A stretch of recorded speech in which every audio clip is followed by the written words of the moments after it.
Hello everyone, my name is Olivia Wright, and I don't want to be a K-pop idol anymore. For those of you who are new to the channel, let me explain.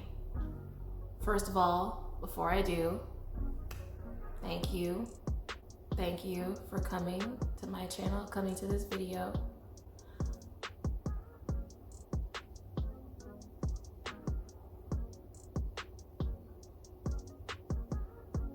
So let's start the story. I'm going to make this as short as possible.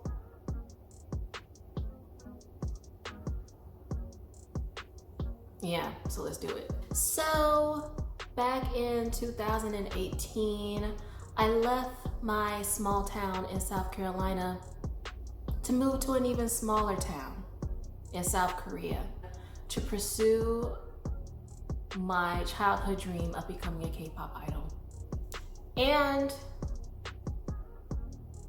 as you can see, I am not in a dungeon. I mean a dance studio practicing with my fellow prisoners. I mean trainees for our potential non-guaranteed debut. Meaning I failed. But my channel was basically about me, a Black woman, becoming a K-pop idol, on my journey of becoming a K-pop idol. So because I wasn't signed to a company, I was an independent trainee, and I funded my training with my, with the money I got from my teaching job. So now that you're all caught up, for my returning subscribers, I can explain. I know that this may come as like a shocker for my returning viewers, but I have my reasons. I do have my reasons, which I'll go through right now. Reason number one, my appearance. I am not Asian. I know, shocker. I'm not Asian. I am a Black woman, but yes, it is true. I am Black.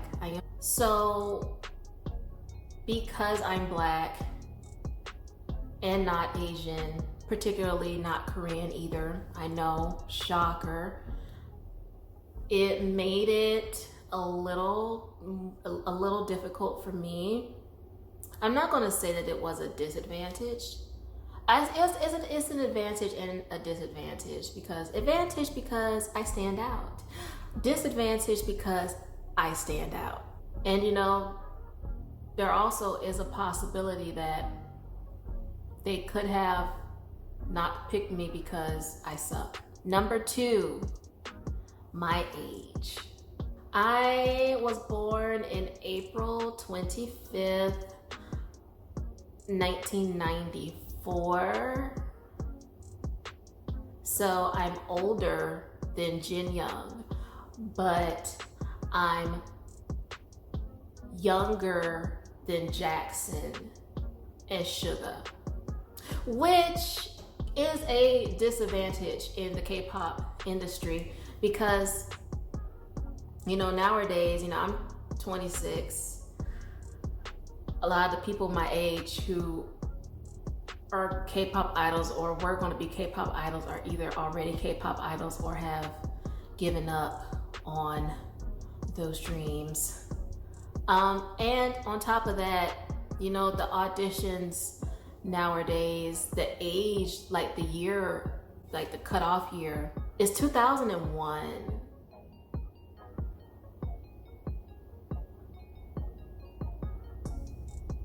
It's safe to say that I'm too old. Number three, I'm too American. I'm too American. I'm too American. The culture difference is really intense, especially if for anyone who has not grown up in any type of Asian upbringing, culture, it can be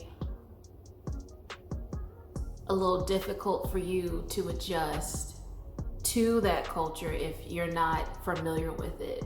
Because I was an English teacher in South Korea, I actually had the opportunity to work with regular, normal Koreans, who aren't in the K-pop industry.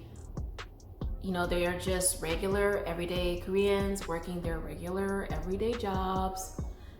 And I really got to see how Korean culture actually, like the real deal, the real Holyfield. And I also got to see like how just regular Koreans would treat just any regular foreigner. In my case, particularly, it would be how Koreans would treat a black American, a black female foreigner, black American female foreigner. That's a lot. And with all that said, I can truly say that I can't do it. And this has nothing to do with Korea. This is all about me. It's not Korea's fault that I can't adjust to their culture. It's my fault that I can't adjust to their culture, because Korea has been like this for centuries, way before I was born. Korea is going to be that way after I'm gone, probably. So, who am I to like come in here and think the way they do things is wrong? So it has nothing to do with Korea. It's all just me. I just can't adjust to it. I am thankful and grateful that I got the opportunity to have that type of experience and interact with the locals and get to know the people and the culture and all these things. And I will definitely love to go back, not right now because Rona's out there, but I would definitely love to go back and just to visit, not to live. Reason number 4, K-pop fans are toxic AF.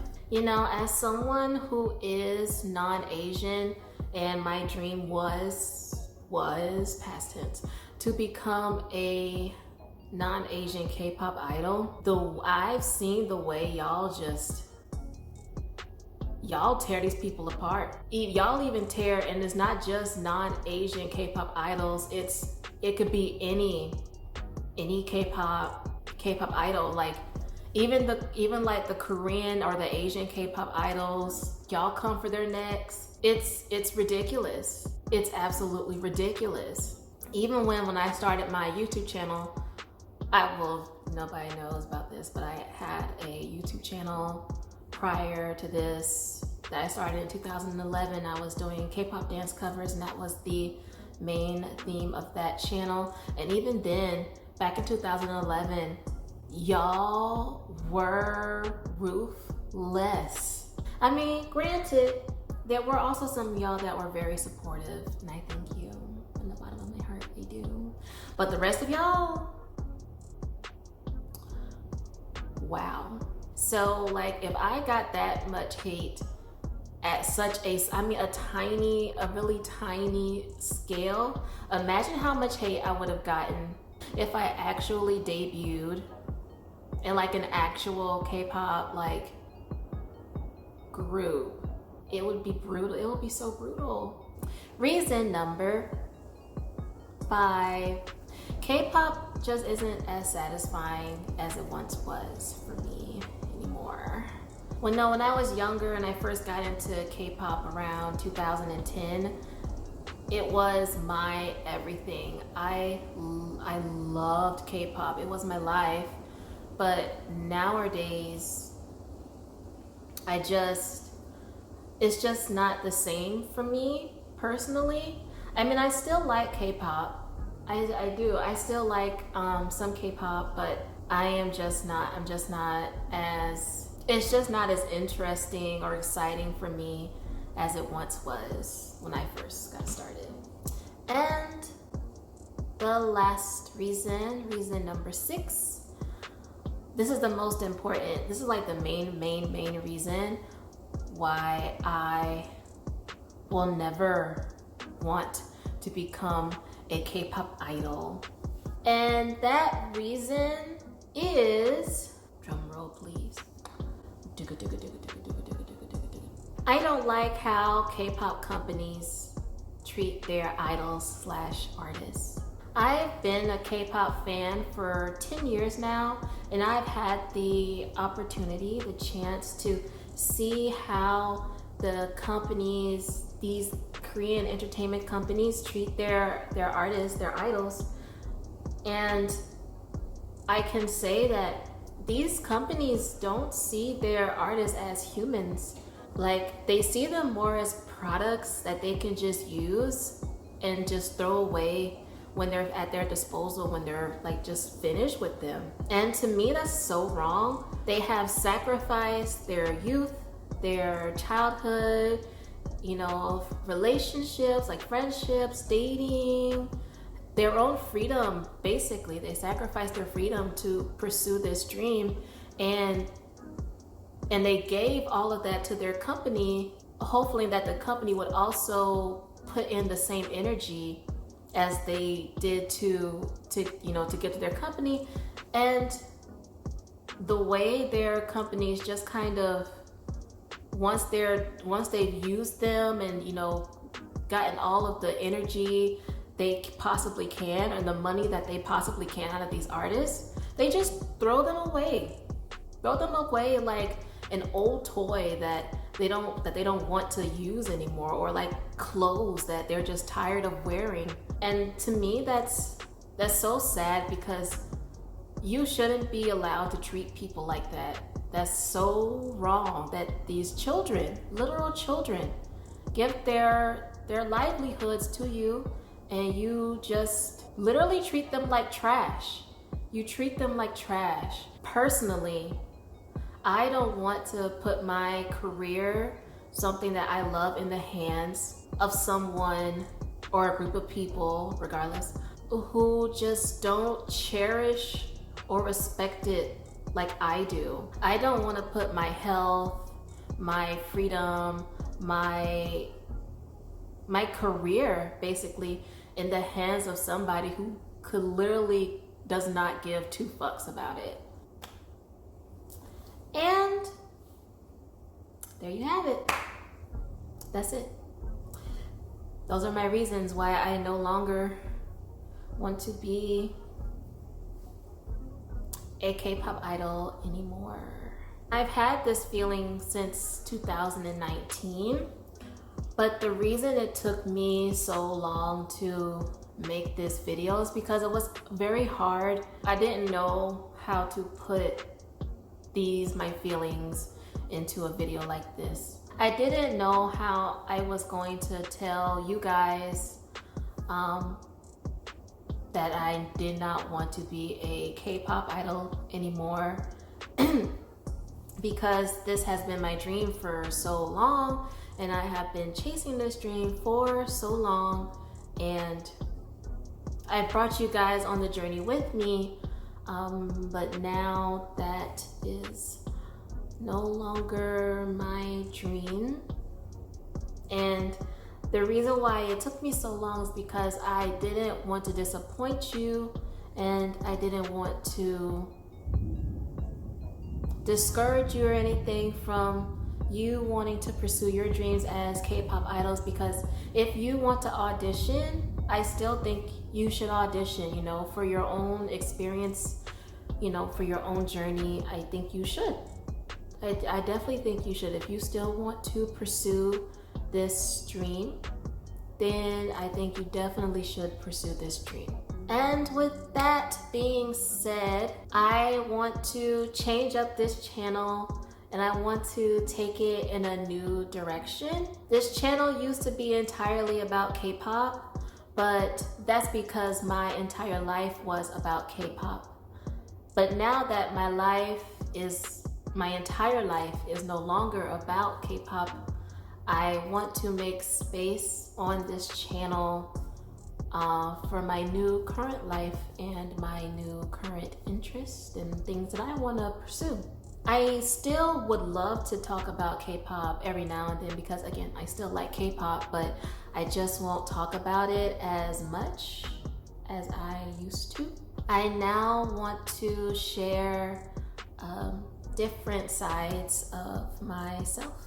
For so long, my entire life was about K-pop, and all of the sides of me were just K-pop. And now that K-pop isn't my entire life, I'm starting to notice other things that I was interested in before, but I never really pursued them because I was into K-pop. I want to show different things and different sides of myself.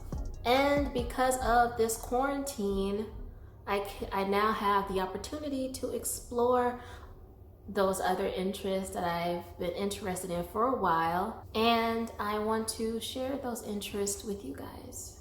I've had this channel since 2015, which is a long time, and we've been on some really crazy adventures, and I hope you guys will stay with me and come with me on all of our other new adventures that we embark on together. So stay safe, stay healthy, stay home, and I'll see you guys later.